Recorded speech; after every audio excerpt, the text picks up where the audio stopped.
Um, I'm I'm flummoxed and frustrated, and I share the concerns of so many, particularly as we celebrate 50 years of the Coastal Act. I mean, the irony could not be cannot be overlooked of what they're trying to do. Um, the forces in Sacramento are pushing an agenda that is contrary to coastal access. Hence, the Save Our Coast initiative in '72 and the Coastal Act that followed. So it's the well-connected that are now pushing back against the broader public access and coastal protections that many have fought so hard for. And it's a huge step in the wrong direction. Um, I mean, as Sarah Christie would say, 3 votes on a Tuesday will get Santa Monica whatever they want if this were to pass. We had a speaker this morning that talked about, the ability to stand up, and one of the things the Coastal Commission has done over the decades is to stand up where it's easy to choose the easy wrong. That's not what we do here. 1740 is wrong, and we have to stand up for that. Thank you. Thank you, Commissioner. Vice Chair Hart. Well, Commissioner Jackson, that was just a great statement of what we're facing here. And in my mind, I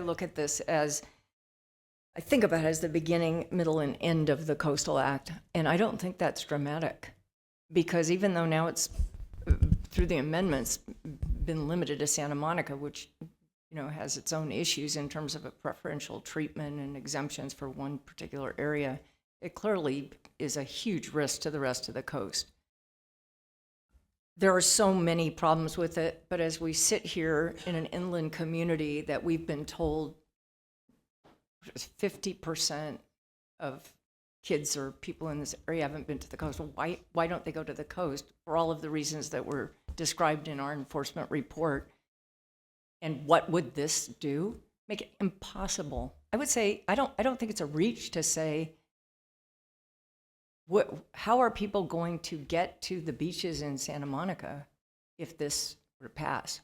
I mean, presumably parking would disappear. Preferential parking areas would make it impossible for anyone that doesn't live in this incredibly expensive area to visit the coast. I don't even understand, frankly, how it got out of the committee. I know how strongly members of that committee, several of whom are huge supporters of the Coastal Act, I'm just shocked that it's even gotten this far.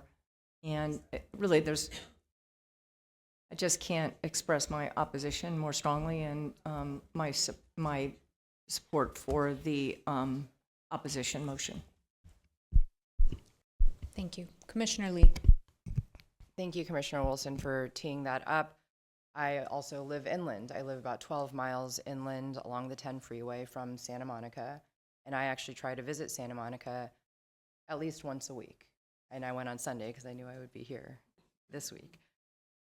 In the summertime and when the weather is good, because we've had this unseasonably warm winter this year, the parking lots accessing the pier through the city lots 5, 6, 7, and 8, a small break for the Annenberg Community House, and then up to Temescal Canyon in the Palisades. Those are the major parking areas. The left turn lanes on PCH are very, very long.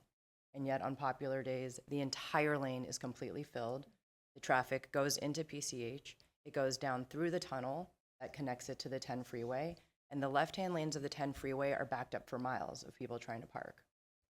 On the right-hand side of the 10 freeway, you have the exits for 4th and 5th Street into Santa Monica. And those lanes are backed up for miles almost to the transition to the 405 freeway. There is already not enough parking in Santa Monica for people who want to access those beaches. That area from south of the pier up through Annenberg Community House, which is open to the public, it's like a private club open to members of the public, is probably the most popular beach visiting area in the entire country. Millions of people go every year to visit those areas. Up above the Palisade, along Ocean Avenue in Santa Monica, are public parks and walkways. that are some of the most breathtaking views I have ever seen, and I can't even believe that we get to live, within driving distance of that. I know that there is incredible and tremendous pressure because it's some of the most valuable property in the entire country to upzone and develop those areas.